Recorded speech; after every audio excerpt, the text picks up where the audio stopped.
So today I'm going to be discussing one of the most important aspects of Kung Fu.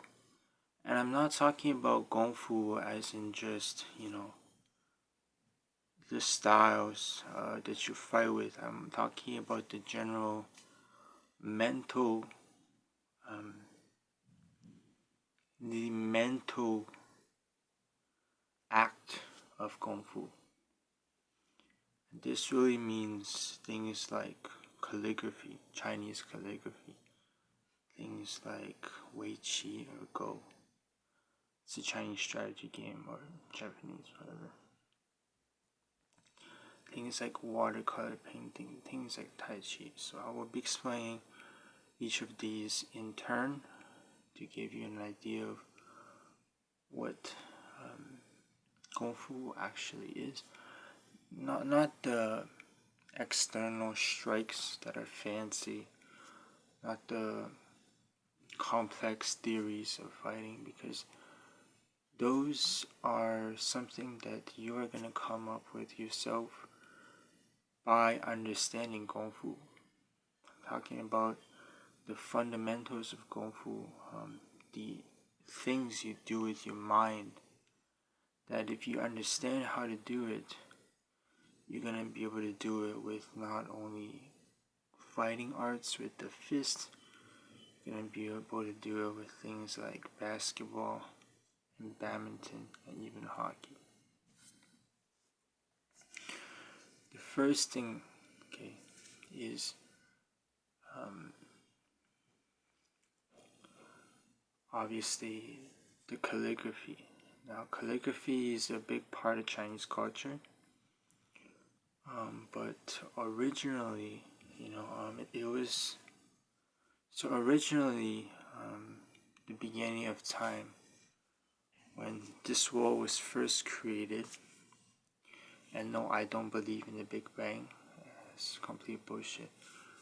I don't believe in dinosaurs having been destroyed. I believe in dinosaurs having been just they created all these bones. That's what I believe. Maybe it's wrong, maybe it's stupid, but that's what I believe. I believe this world was created. Okay. So the fundamental thing when we talk about calligraphy is basically in the old days,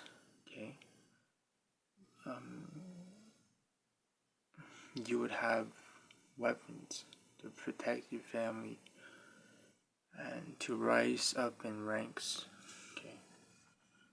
because there weren't any things like badminton or basketball. It was all just obviously all just war and a lot of philosophy through speech. Yeah, they had speech. Eventually they were over the top of each other. And then came the language. And the Chinese language comes with calligraphy. Now, you might be wondering, okay, why is Chinese language, why is the calligraphy so one character, and there's different movements, different brush strokes, but it's an art, it's like a picture. First, let me explain how to properly practice calligraphy. To practice calligraphy, the way that you write the character has to reflect what the character means. Okay, it can't be just you're just writing the character just by sight, just by organization. The highest level of calligraphy doesn't rely on how organized it is or how nice looking it is. You have to imbue, you have to put meaning in the shape. So in your mind, when you have the right one, it's like that one cut. So you cut, that's one. Slow, 1, 2. because you're talking about second R. 漂亮 R. 三 I'm still fighting to go up. 四 now all of a sudden talking about 四 which has to do with 死 which means death. So it's simple. And I'm caught in a box, so caught in a box. And there's two lines. That means I'm dead and caught in a box. You have to imbue that meaning. You have to make it very. Your right hand is art. So you have that. Now when you go fight,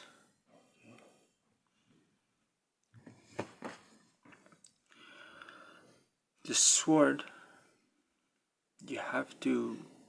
It's actually easier for badminton. Before you play, you imagine. Okay? You imagine I do this move. Mentally, you just write it out in the air. And the why this is so good, better than calling out numbers in boxing, is because these characters that you write, right? You can even write a poem if you're that proficient. These things that you write, right? Characters, poems, they can all be connected to your thinking wherever on the court that you are, right? It's not just I'm writing these characters and somehow it's left, right. You can actually go to the back and play a shot according to that character in the way that the same you go to another corner. Does that make sense? So we have one train of thought, but it's able to be used from various instances. Right? I have one train of thought, which is first E. So you write E mentally, right? E is with the rack, you write E. Then you go there and you smash one hit, or you go there and you clear one hit. Yeah. R, boom, boom, you hit that, boom, that, boom. In the old days, it would be you continuously write poetry with the calligraphy with your right hand, because when you write calligraphy, your hand is mentally you're in the state where if you make one mistake with the brush, your character is ruined. That is the type of, because in the old day you don't have the ability to fuck up, right? If you mess up, you're gonna lose your arm. If you mess up, you're gonna lose your nose. You can get stabbed in the eye. You get stabbed in the stomach. So they focused a lot on the sword. Even boxing, you think fighting is important, but more important than that was the sword. They trained the sword so sharply so that you can actually go there in a war and not get killed, right? So this is where badminton is really. And to a certain extent, hockey is there, but badminton is really there. It's almost the same. So when you apply these badminton theories to apply Kung Fu to badminton, you get a different vibe completely. The next thing is that's basically a big thing. Another thing is, of course, Chinese watercolor. Now you might be thinking, okay, if I'm doing calligraphy, why do I need to do Chinese watercolor? And the reason you have to do Chinese watercolor is because, again, it gives you creativity, right? If all I'm doing is logically playing the shots, that's not going to be creative. I have to be creative and use art, right? Meaning I have to use calligraphy, Chinese watercolor. When I use Chinese watercolor, I imagine a scene. That is what I try to draw, right? You're trying to draw the scene with your watercolor. Yeah, that's what you're trying to do, and it's very. It might be difficult at the beginning. That's why Wei Qi exists. Okay? Wei Qi is an intermediate step. You cannot go from just playing logic straight to art. You have to go somewhere in the middle. So Wei Qi should be played with your left hand, okay? Because your right hand is already doing calligraphy, painting. If you do Wei Qi with it, it's going to overload the hand. It's going to overload your brain. You want to do it with your left hand. And basically, the whole point of it is to get into the mindset of, again, same thing. Some people, when they do that, they calligraphy with their hand.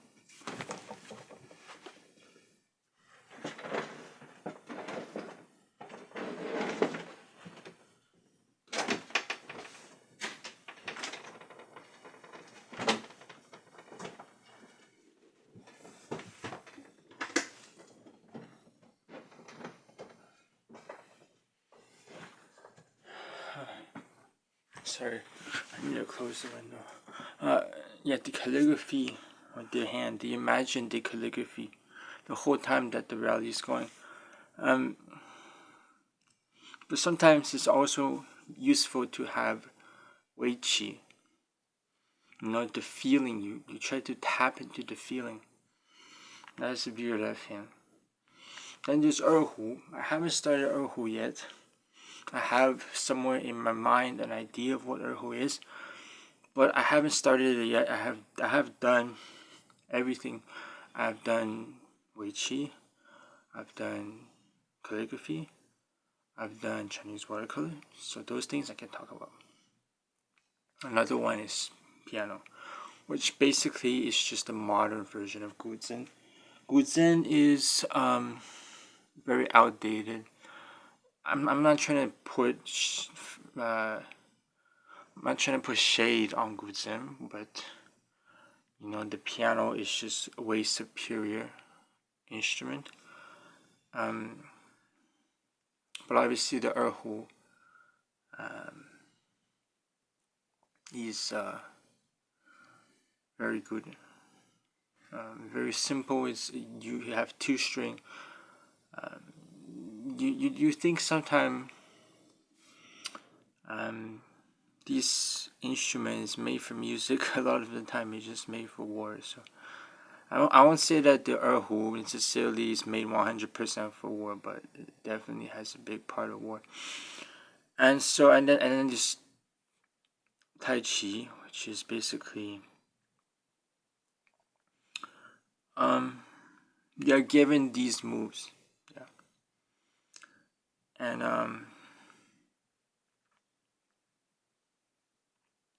kind of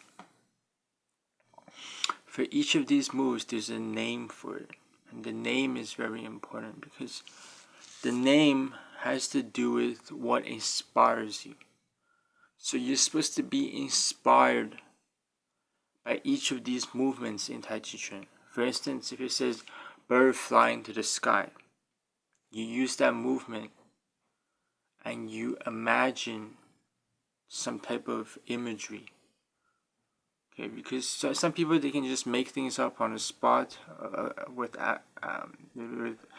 watercolor painting because they're skilled. A lot of people, they can't, so they practice this. They practice the Tai Chi, and instead of each movement, they imagine the same thing that the movement says. And so